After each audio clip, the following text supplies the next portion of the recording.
Kalau kamu di rumah sering ngerasa tiba-tiba nggak nyaman, banyak banget hal-hal mistis yang ada di rumah, bisa jadi itu adalah tanda-tanda rumah kalian terkena sihir. Dan bahayanya penghuninya nggak sadar bahwa rumahnya terkena sihir. Dalam video kali ini, kita akan membahas 3 ciri-ciri rumah yang terkena sihir. Yuk kita simak videonya sampai habis. Yang pertama adalah suasana rumah yang tidak nyaman.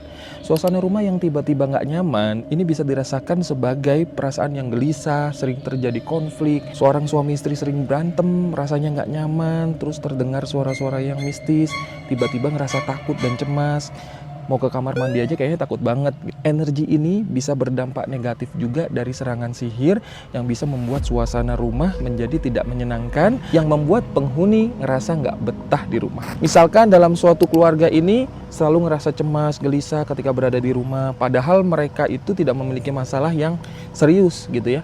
Ketika pergi keluar rumah, perasaan itu hilang, mereka merasa lebih tenang kalau di luar rumah. Makanya pinginnya pergi mulu, pinginnya keluar mulu. Ciri kedua, munculnya kejadian aneh yang nggak bisa dijelaskan secara logis. Misalkan ada benda-benda yang pindah sendiri, kursi goyang sendiri, atau bagaimanapun. Terus sering ada nih penampakan-penampakan atau bayangan-bayangan yang aneh, atau bayangan yang bikin serem. Kejadian ini sering banget bikin penghuni itu nggak nyaman di rumahnya. Yang ketiga, penghuni rumah sering banget ngerasain sakit atau tiba-tiba sakit. Entah sakit kepala, sakit kepalanya tuh kadang sering banget gitu ya. Terus ngerasa sakit perut, ngerasa sakit kepala. Ketika dia sembuh lalu dia sakit lagi. Ketika berobat juga kadang nggak sembuh-sembuh, percuma. Nah itu ciri-ciri rumah yang di dalamnya banyak jinnya atau terkena sihir.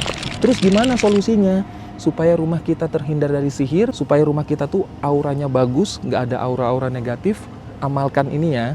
Teman-teman ambil satu gayung di dalam kamar mandi, cipratkan ke pojok-pojokan rumah ataupun cipratin di bagian seluruh ruangan rumah.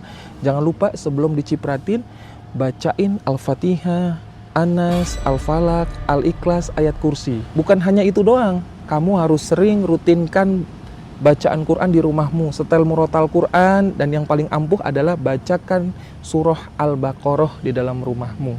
Sehingga jin atau setan nggak mungkin bisa masuk ke dalam rumahmu ataupun memberikan aura negatif di dalam rumahmu.